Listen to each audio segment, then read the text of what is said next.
മാർത്തോമാ ശ്ലീഹായുടെ പിൻഗാമിയായിട്ട് നമ്മുടെ പ്രിയപ്പെട്ട തട്ടിൽ പിതാവ് ഇന്ന് ഉയർത്തപ്പെടുകയാണ്. 12 അപ്പസ്തോലന്മാരിൽ മാർത്തോമാ ശ്ലീഹായുടെ പ്രാധാന്യവും മഹത്വവും എന്ന് വിളിച്ചോതുന്ന വചനഭാഗമാണ് മേജർ ആർച്ച് ബിഷപ്പിൻ്റെ ഇൻസ്റ്റലേഷൻ കർമ്മത്തിന് വേണ്ടി നമ്മുടെ ആരാധനാക്രമത്തിൽ ചേർത്തിരിക്കുന്നു. ഈ സുവിശേഷ ഭാഗത്തെക്കുറിച്ച് മാത്രം വ്യാഖ്യാനിക്കാനേ എനിക്ക് സമയമുള്ളൂ എന്നുള്ളത് കൊണ്ട് ഞാനത് വിശദീകരിക്കുന്നുള്ളൂ. ഈ സുവിശേഷ ഭാഗത്തെക്കുറിച്ച് സഭാപിതാക്കന്മാർ പറയുന്നത് 4 രംഗങ്ങളിലാണ് യോഹന്നാൻ സുവിശേഷകൻ ഈ വചനം ക്രമീകരിക്കുന്നത്. ഒന്നാമത്, ഈശോയെ നഷ്ടമായതിൻ്റെ വേദനയിൽ ഇരുട്ടിൽ തപ്പുന്ന ഭയാശങ്കകളാൽ ഭരിക്കപ്പെടുന്ന അപ്പസ്തോലഗണം. എന്തു ചെയ്യണമെന്നറിയാതെ അവർ യഹൂദരെ ഭയന്ന് കതകടച്ചിരിക്കും. നിരാശപ്പെട്ട ഒരു സമൂഹം, മുമ്പോട്ടുള്ള വഴി കാണാത്ത ഒരു സമൂഹം. എന്നാൽ ഈശോ മിശിഹ അവരെ തേടി വരികയാണ്. അതാണ് രണ്ടാമത്തെ രംഗം. മൂന്നാം രംഗത്തിൽ ആ സമയത്ത് അവിടെ ഉണ്ടാകാൻ കഴിയാതെ പോയ മാർത്തോമാ ശ്ലീഹ വഴക്കൂടുകയാണ്, കലഹിക്കുകയാണ്. ഈശോയെ കാണാതെ ഞാൻ വിശ്വസിക്കില്ല എന്ന് പിടിവാശിയെടുക്കുക. ഈശോ മിശിഹ ആ ശിഷ്യനെ തേടി വരുന്നതാണ് നാലാമത്തെ രംഗം. ഈ 4 രംഗങ്ങളും പരിശോധിച്ചാൽ പ്രിയപ്പെട്ടവരെ നമുക്ക് മനസ്സിലാകും, ശിഷ്യന്മാർ അസ്വസ്ഥരും ഭിന്നിച്ചതും കലഹിച്ചതുമൊക്കെ ഒരേ ഒരു സന്ദർഭത്തിൽ മാത്രം, അവർ കർത്താവിനെ കാണാതിരുന്ന സന്ദർഭങ്ങൾ. ഈ ഒരു സത്യത്തെ സാക്ഷി നിർത്തിക്കൊണ്ട് പ്രിയപ്പെട്ടവരെ നമുക്ക് ഈ വചനം മനസ്സിലാക്കാൻ വേണ്ടി ശ്രമിക്കും. ശിഷ്യന്മാര് യഹൂദരെ ഭയന്ന് കതകടച്ചിരിക്കും. ഭയം പലപ്പോഴും ശിഷ്യത്വത്തിൻ്റെ കൂടപ്പിറപ്പായി സംഭവിക്കാറുണ്ട്. അതുകൊണ്ടാണ് ദൈവം ശിഷ്യന്മാരോട് ഏറ്റവും അധികം ആവർത്തിച്ച് പറയുന്ന വചനം, ഭയപ്പെടേണ്ട, ഞാൻ നിന്റെ കൂടെയുണ്ട് എന്ന്. മോശയെ നഷ്ടമായതിൻ്റെ ദുഃഖത്തിൽ വേദനിച്ച് കഴിയുന്ന ജോഷുവയെ ദൈവം ധൈര്യപ്പെടുത്തിയത് ഈ ഒരു വചനം പറഞ്ഞ, ജോഷുവ, നീ ഭയപ്പെടേണ്ട, ആശങ്കപ്പെടേണ്ട, നീ എവിടെ പോയാലും നിന്റെ കൂടെ ഞാനുണ്ടാകുമെന്ന്. അഭിവന്യ തട്ടിൽ പിതാവേ, സ്വർഗം പിതാവിനോട് നൽകുന്ന ആശ്വാസത്തിൻ്റെ വചനം ഇതാണ്. പിതാവ് ഭയപ്പെടേണ്ട, യാതൊന്നിനെക്കുറിച്ചും ആശങ്കപ്പെടുകയും വേണ്ട. പിതാവ് എന്ത് ചെയ്താലും അതിൽ ദൈവ സാന്നിധ്യമുണ്ട്. പിതാവ് എടുക്കുന്ന തീരുമാനങ്ങൾ ദൈവം തൻ്റെ തീരുമാനങ്ങളായി അംഗീകരിക്കും എന്ന് സ്വർഗം സാക്ഷ്യപ്പെടുത്തുകയാണ്. ജോഷുവ ഈ ഒരു നിയോഗത്തിനായി മുമ്പോട്ട് വരുമ്പോൾ പ്രിയപ്പെട്ടവരെ, നമുക്കറിയാം ജോഷുവയുടെ ഈ ഒരു ദൗത്യം ഒരു തുടർച്ചയാണ്. ശരിക്കും ജോഷുവയുടെ സഭയിലെ എല്ലാ ദൗത്യങ്ങളും തുടർച്ചയാണ്. പിതാവായ ദൈവം ഈശോ മിശിഹായിൽ ആരംഭിച്ച രക്ഷാകര പദ്ധതിയുടെ തുടർച്ചയാണ് സഭയിലെ എല്ലാ ശുശ്രൂഷയും. അഭിവന്യ തട്ടിൽ പിതാവ്, അഭിവന്യ ആലഞ്ചേരി പിതാവിൻ്റെ തുടർച്ചക്കാരനാണ്. ഞാനിവരെ 2 പേരെയും താരതമ്യം ചെയ്യുന്നത് മോശയും ജോഷുവയും പോലെയാണ്. നെബോ മലയുടെ മുകളിൽ കയറി നിന്നുകൊണ്ട് ദൈവം തൻ്റെ ജനത്തിന് വേണ്ടി ഒരുക്കുന്ന രക്ഷയുടെ അത്ഭുതാവഹമായ ദൃശ്യം കൺകുളിർക്കെ കണ്ട് കൃതജ്ഞതാഭരിതനായി കൃതാർത്ഥതയോടെ പിൻവാങ്ങുന്ന മോശയാണ് നമ്മുടെ അഭിവന്യ ആലഞ്ചേരി പിതാവ്. മരുഭൂമി യാത്രയുടെ ക്ലേശങ്ങളൊക്കെയും ഏറ്റെടുത്തതും തൻ്റെ ജീവിതവും ജീവനും ബലിയായി കൊടുത്ത് ദൈവജനത്തെ കാനാൻ ദേശത്തിൻ്റെ പടിവാതിക്കൽ വരെയും എത്തിച്ചത് അഭിവന്യ ആലഞ്ചേരി പിതാവാണ്. തപോധന്യമായ സഹനപൂർണമായ ജീവിതം ബലിയായി അർപ്പിച്ച അഭിവന്യ ആലഞ്ചേരി പിതാവിൻ്റെ പാദങ്ങളെ നമിക്കാതെ നമ്മുടെ സഭയുടെ ഈ മഹത്തായ ശുശ്രൂഷ പൂർണ്ണമാവുകയില്ല എന്ന് ഞങ്ങൾ വിശ്വസിക്കുന്നു. അഭിവന്യ കർദിനാൾ ആലഞ്ചേരി പിതാവെ, സഭയുടെ മുഴുവനും നന്ദിയും സ്നേഹവും ഈ പുണ്യ മുഹൂർത്തത്തിൽ അങ്ങേക്ക് ഞങ്ങൾ സമർപ്പിക്കുന്നു. കൈ അടിക്കുവാണെങ്കിൽ ഇച്ചിരി നന്നായിട്ട് കൈ അടിച്ചോളൂ.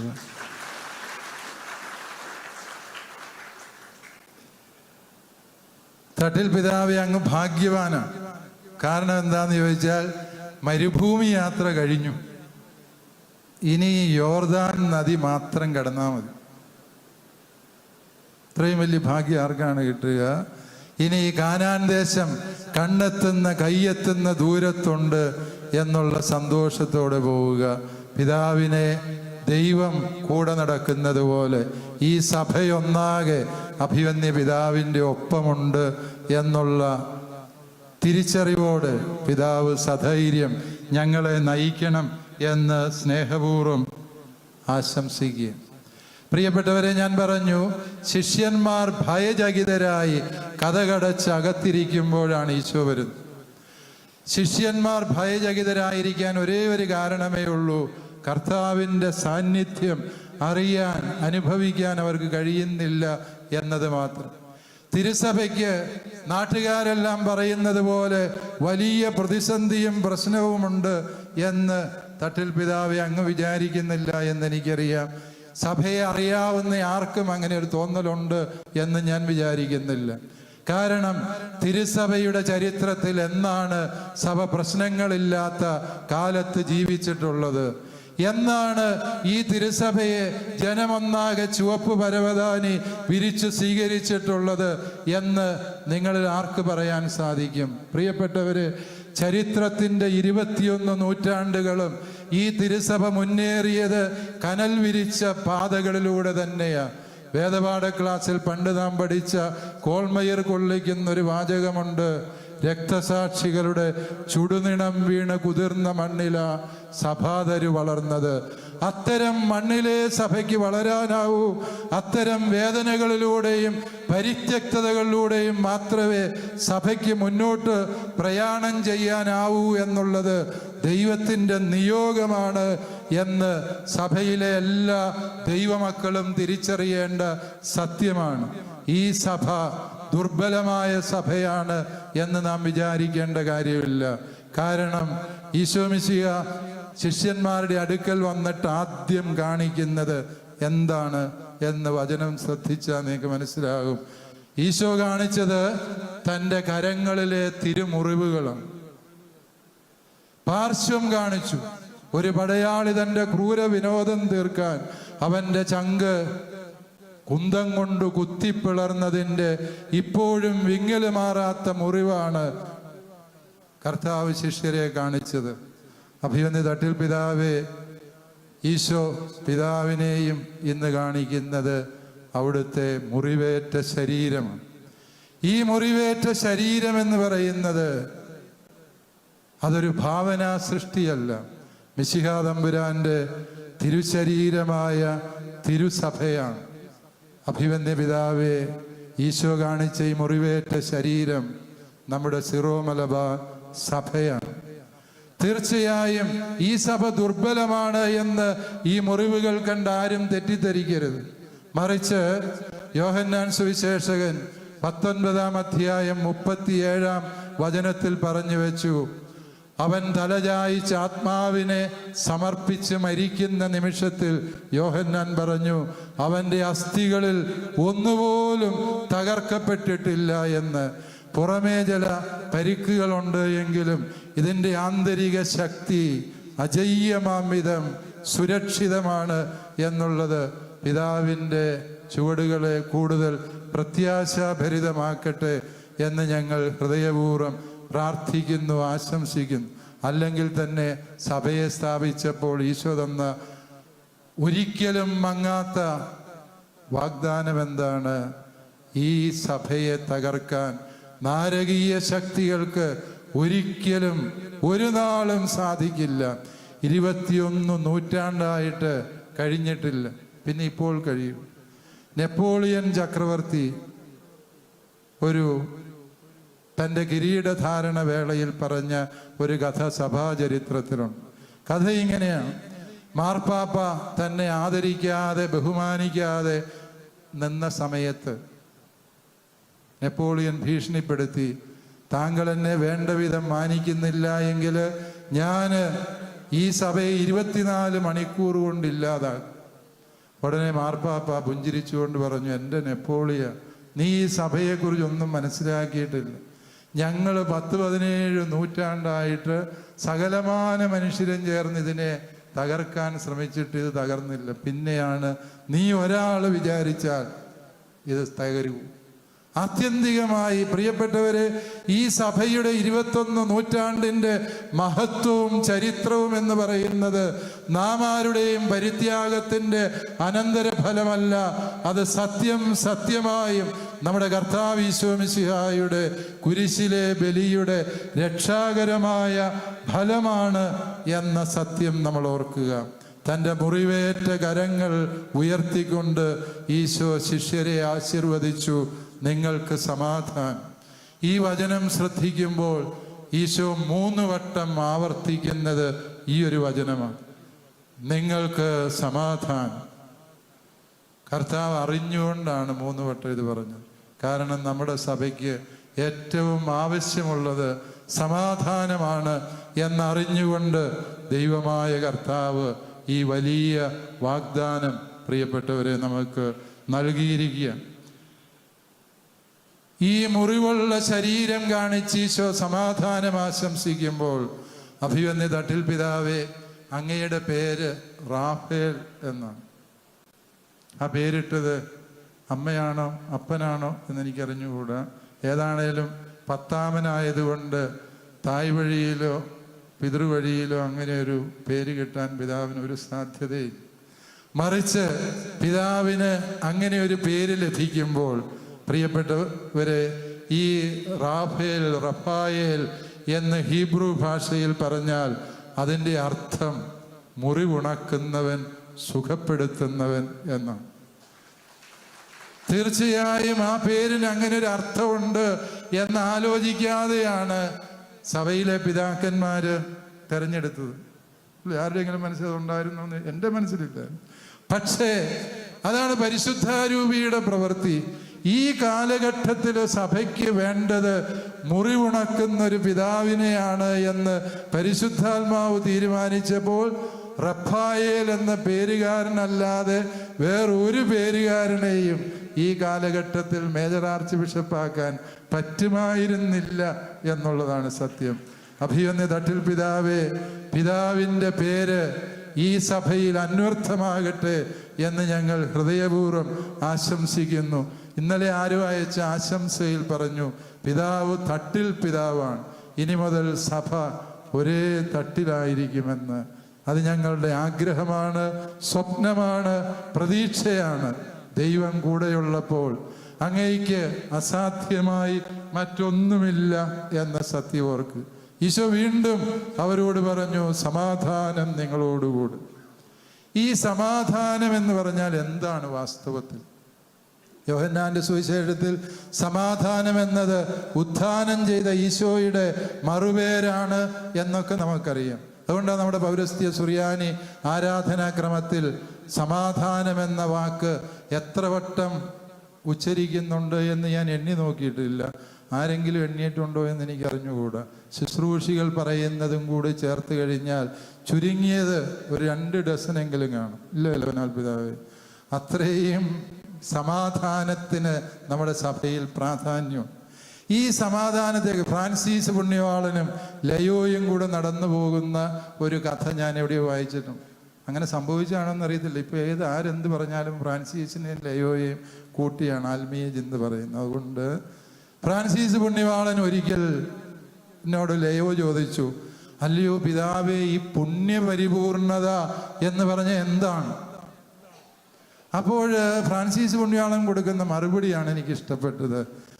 ലയോ, ഈ പുണ്യപൂർണത എന്ന് പറഞ്ഞാൽ ഏതൊരു പ്രതിസന്ധികൾക്കിടയിലും അണുപോലും പതറാതെ സമാധാനത്തോടെ നിൽക്കാൻ പോരുന്ന വിശ്വാസത്തിൻ്റെ ഉടമയാവുക, അതാണ് പുണ്യപൂർണത എന്ന്. അഭിവന്യ പിതാവേ, അങ്ങയെ വർഷങ്ങളായി അറിയാവുന്ന ഞങ്ങൾക്കെല്ലാവർക്കും അറിയാം, അങ്ങ് ഒരിക്കലും ഇളകാത്ത വിശ്വാസത്തിൻ്റെ സനാതന സാക്ഷ്യമാണ് എന്ന് അഭിവന്യ പിതാവിൽ ഞങ്ങൾക്കുള്ള പ്രത്യാശയും ഞങ്ങൾക്കുള്ള വിശ്വാസവും ഈ ഒരു സത്യമാണ്. സമാധാനമുണ്ടാകുന്നത് എപ്പോൾ എന്ന് ചോദിച്ചാൽ കാർഡിനൽ ന്യൂമാൻ പറഞ്ഞു, ഹൃദയം ഹൃദയത്തോട് സംസാരിക്കുമ്പോൾ കോർ ആദു കോർ ലൊക്കീത്തൂർ, സമാധാനം ഉണ്ടാകും. നമ്മുടെ കർത്താവ് ഈശോ മിശിഹ ചെയ്തത് അതാണ്. തൻ്റെ അടുക്കൽ വന്നവരെയെല്ലാം അവൻ ഹൃദയം കൊണ്ട് കീഴടക്കി. ഹൃദയം ഹൃദയത്തോട് സംസാരിച്ചപ്പോൾ വലിയ സമാധാനം സംജാതമായി എന്നതാണ് സത്യം. പ്രിയപ്പെട്ട തട്ടിൽ പിതാവേ, അങ്ങ് സത്യമായും ഹൃദയം കൊണ്ട് സംസാരിക്കാൻ, ഹൃദയത്തോട് സംസാരിക്കാൻ അസാധാരണമായ പാടവമുള്ള വ്യക്തിത്വമാണ് എന്ന് അങ്ങേ അറിയാവുന്ന എല്ലാവർക്കും അറിയാം. അതുകൊണ്ട് തന്നെ അങ്ങ് സമാധാനത്തിൻ്റെ ദൂതനായിരിക്കും എന്ന കാര്യത്തിൽ ഒരു സംശയവുമില്ല. വീണ്ടും പരിശുദ്ധാത്മാവിനെ സ്വീകരിക്കാനാണ് ഈശോ ശിഷ്യന്മാരോട് പറയുന്ന അടുത്ത വചനം. നിങ്ങൾ പരിശുദ്ധാത്മാവിനെ സ്വീകരിക്കും. പരിശുദ്ധാത്മാവ് വന്നു കഴിഞ്ഞാൽ നാം പുതിയ സൃഷ്ടിയായി മാറും. ഈശോ അവരുടെ മേൽ ഊതി. അങ്ങനെയാണ് ഈശോ പരിശുദ്ധാത്മാവിനെ കൊടുക്കുന്നത്. പിതാവിനെ പലരും ഊതാൻ വരും. സോഷ്യൽ മീഡിയയിലൊക്കെ ഞങ്ങൾക്കറിയാം, ഇപ്പോഴേ ഊത്തു തുടങ്ങിയവരുണ്ടാകും. പക്ഷേ അഭിവന്യ പിതാവെ, ശരിക്കും പിതാവിനെ ഊതിയത് ഈശോയാണ്. അവിടുത്തെ പ്രാണനിശ്വാസം പരിശുദ്ധാത്മാവിനെയാണ് ഈശോ തന്നിരിക്കുന്നത്. ദൈവം ഇതിനു മുമ്പ് ഒരിക്കലേ അങ്ങനെ ഊതിയിട്ടുള്ളൂ. മനുഷ്യ സൃഷ്ടി നടത്തിയപ്പോൾ ഉൽപ്പത്തി പുസ്തകം 2:7 ദൈവം ഊതി മനുഷ്യനെ ജീവനുള്ളതാക്കി മാറ്റുന്നൊരു ഊത്തുണ്ട്. സമാനമായി ദൈവം രണ്ടാമതൊരിക്കൽ കൂടി ഊതിയത് ഈ ഒരു സാഹചര്യത്തിലാണ്. അഭിവന്യ പിതാവേ, പരിശുദ്ധാത്മാവ് അങ്ങിൽ വന്ന് നിറയുമ്പോൾ ഫ്രാൻസിസ് മാർപ്പാപ്പ പറയും, പരിശുദ്ധാത്മാവിനെ സ്വീകരിച്ചു കഴിഞ്ഞാൽ യു ബിഗിൻ എ റൂട്ട്ലെസ് ജേർണി. നീ വേരുകളില്ലാത്ത ഒരു യാത്രക്കാരനായിത്തീരുന്നു എന്ന് പറഞ്ഞാൽ നിക്ഷിപ്ത താല്പര്യങ്ങളൊന്നും പിന്നീടില്ല. പരിശുദ്ധാത്മാവ് നയിക്കുന്ന വഴിയിലേക്ക് സ്വയം വിട്ടുകൊടുക്കാൻ പിതാവിനെ പരിശുദ്ധാത്മാവ് ശക്തനാക്കും എന്ന് ഞങ്ങൾക്കെല്ലാവർക്കും ഉറപ്പുണ്ട്. പരിശുദ്ധാത്മാവ് എഴുന്നള്ളി വന്നപ്പോൾ രൂപരഹിതവും ശൂന്യവുമായ ഈ പ്രപഞ്ചത്തിൽ എല്ലാം സൃഷ്ടിക്കപ്പെട്ടു എന്ന് പറയുമ്പോൾ നവസൃഷ്ടി നടത്താൻ, എല്ലാത്തിനും പുതിയ രൂപം നൽകാൻ, പുതിയ ഭാവം നൽകാൻ പിതാവിൻ്റെ ഈ ഇടയ ശുശ്രൂഷ പരിശുദ്ധാത്മശക്തിയാൽ ശക്തമാകട്ടെ എന്ന് ഞങ്ങൾ പ്രാർത്ഥിക്കുന്നു. അഭിവന്യ പിതാവേ, ഈശോയുടെ മേൽ പരിശുദ്ധാത്മാവ് എഴുന്നള്ളി വന്നപ്പോൾ പിതാവായ ദൈവം സാക്ഷ്യപ്പെടുത്തി, ഇവൻ എൻ്റെ പ്രിയപുത്രനാണ്, ഇവനിൽ ഞാൻ സംപ്രീതനാണ്, നിങ്ങൾ ഇവനെ ശ്രവിക്കുവിനെന്ന്. 55 ലക്ഷത്തിൽ പരം വരുന്ന സിറോ മലബാർ സഭയുടെ പ്രിയപ്പെട്ട ദൈവമക്കളെ, നമ്മുടെ സഭയുടെ പിതാവും തലവനുമായ തട്ടിൽ പിതാവിനെ നോക്കി ദൈവം പറയുന്നത് ഇതേ വചനമാണ്. ഈ അഭിവന്യ തട്ടിൽ പിതാവ് ദൈവം തെരഞ്ഞെടുത്ത ദൈവത്തിന് സംപ്രീതനായ പുത്രനാണ്. ഇനിമേൽ നാം ഈ പിതാവിനെ ശ്രവിക്കണം, ഈ പിതാവിനെ അനുസരിക്കണം. ഈ പിതാവിനെ കേൾക്കുന്നവൻ ദൈവത്തെ കേൾക്കുന്നു. ഈ പിതാവിൻ്റെ പാത പിന്തുടരുന്നവർ സ്വർഗത്തിൽ എത്തിച്ചേരുന്നു എന്നുള്ള ദൈവീകമായ സാക്ഷ്യമാണ് ഈ പരിശുദ്ധാത്മാഭിഷേകം എന്നുകൂടി നമുക്ക് തിരിച്ചറിയാം.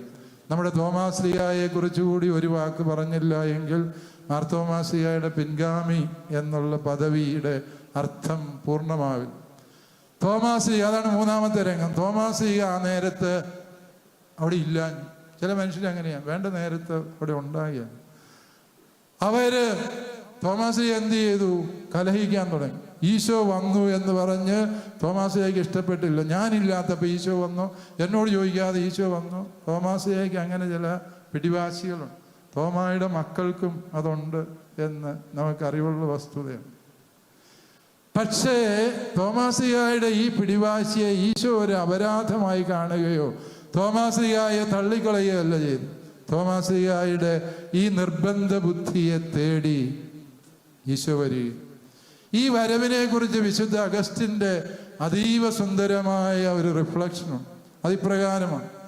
85-ാം സങ്കീർത്തനത്തിൻ്റെ 11-ാം വചനം ഉദ്ധരിച്ചുകൊണ്ട് വിശുദ്ധൻ പറയുകയാണ്, തോമാസ് ശ്ലീഹായും ഈശോയും തമ്മിലുള്ള കണ്ടുമുട്ടലിനെ സ്നേഹവും സത്യവും തമ്മിൽ കണ്ടുമുട്ടി, നീതിയും സമാധാനവും തമ്മിൽ ആശ്ലേഷിച്ചു. സങ്കീർത്തന വചനം.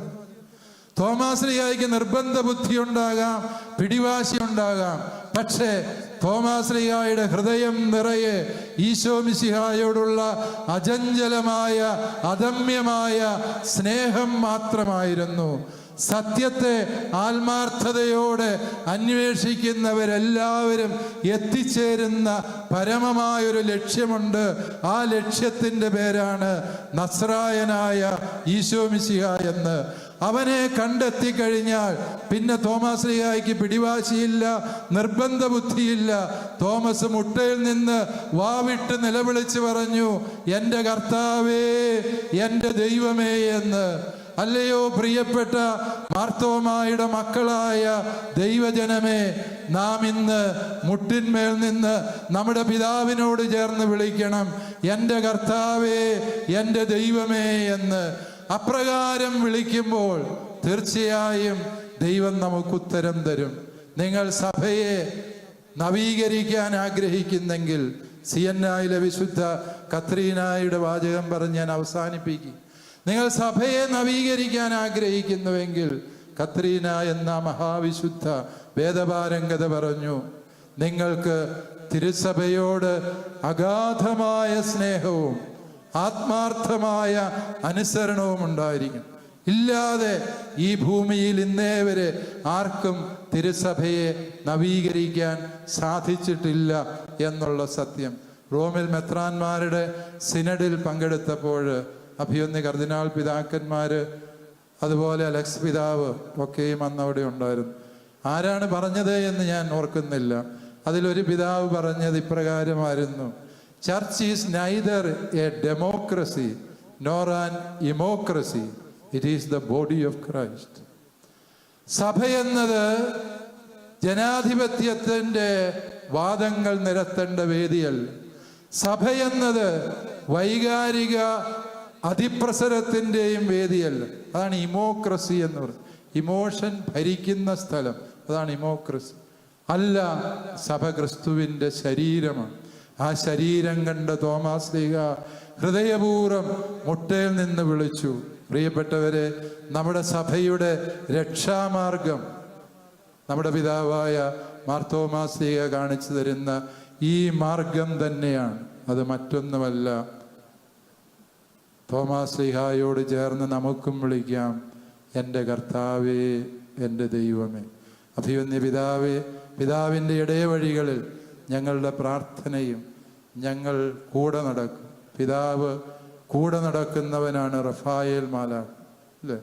മാലാഖ ആരാരുമില്ലാത്തൊരു കൊച്ചിന് കൂട്ടുപോയൊരു മാലാഖയുടെ പേരാണത് എന്ന് നമുക്കറിയാം.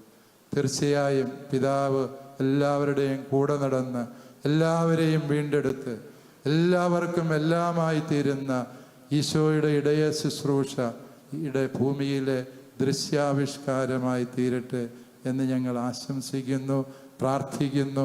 സഭയുടെ മുഴുവനും നാമത്തിൽ അങ്ങേക്ക് എല്ലാ നന്മകളും ഭാവുകങ്ങളും ഹൃദയപൂർവ്വം